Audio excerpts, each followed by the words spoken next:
we're here with CQTR, and I'm Rachel. I'm Bernice Galbach. And we're sitting down today with Erin Sandler, who is the founder of a shop up in Burlington called Quinstance. And thank you so much for coming out and having a chat with us. Thanks for inviting me. I'm really excited to be here. Tell me about the story behind Quinstance and how it all came to be. I started going to trade shows, Okay. and I was meeting all of these independent makers, and they really inspired me. That was the American-made show, so everything there was American-made products, which was great because that helped me clarify the vision that I wanted to focus on American-made products. And I met a lot of amazing people there. About half of the stuff that I carry in the store came from that show. Well, in my shop, the fair trade goods are made elsewhere, but we are partnering then with people where we know the sort of the chain of how it's gotten to us. So it's sustainable. That it's been sustainable, that people are paid fair wages, that we know who it's benefiting. It's mostly women. It's mostly women who are trying to change their lives, whether that's in Africa or Central America or Asia. We feel like we have to tell the stories of everything in the store. That's the challenging part, I would say, is to get people to understand that that's what's different about Quinstance versus walking into a different store. Did you have any background in business, or like you seem okay?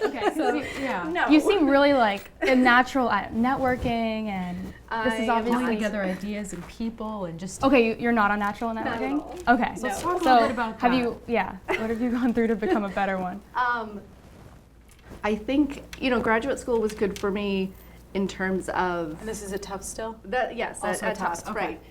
right. That was good for me in terms of forcing me to get out there, and I mean I had to promote my work. Right. I had to go to conferences and meet people and tell them about what I was doing, and so I'm a pitch yourself. Yeah. Right. I'm a naturally shy person, and so I did have to learn for graduate school how to sort of get out there and tell people about what I was doing, and so I guess that is at least a translatable skill. But how did you get into that mindset of like overcoming that fear and that shyness of talking to people? Was it just going out there every day? I think the advice that many young entrepreneurs get is go out there and do it, and then they think, okay, how? And did you give yourself a pep talk where you're like, okay, yes, Erin, well, we're going yes, out today? basically. Well, okay, so my father, when I was growing up, my dad's attitude to things like that was basically suck it up. And so if we complained about having to do something around the house, or, I don't want to go to school, or I'm scared about the school play, or whatever, it's like, well, suck it up. And do it. That reminds me, my favorite quote is like, you'll never be successful unless you're willing to be uncomfortable. Yeah. So getting yourself, this seems like you really got uncomfortable and You just have to do it anyway. I mean, you can't, like at a conference, at an academic conference, you can't be on the list of a panel and then not show up and give your talk, right? You can't. Right. yeah, just gotta do it. You just have to do it. I'm thinking, okay, Quinstance, Erin, and who? Who's the rest of your team, and how did you pull them together? And I have an how do you amazing bring team. people You have on an board? amazing team? Let's I talk have an about that How team. did you get there? I have, oh my God, they are the best. So Tiffany, Ben, Nick, Pete, they're, I mean, obviously I'm here, so they're at the store right now taking care of everything for me. And they're the reason that I am here, and I'm smiling, and I'm happy, and I'm not stressed because they're taking care of everything. I was just talking with one of my employees the other day about not worrying about whether a customer buys something when they come in the store. I don't know if any other business runs this way. Maybe somebody with an MBA would tell me I'm doing this all wrong. I don't know, and I don't really care. That's not what we're trying to do. We're trying to do something different, and I feel like we have the opportunity to do something different because I'm coming from the outside. What if we instead focused on building relationships with people and telling them the stories behind the products, and really not caring if they bought something today or not, but left the store with feeling like they had a good experience and liking us. Creating like a lasting I feel like impression it's on your client. much more natural to sell at your store because it's just doing such great things for craftsmanship, the economy, America. Right.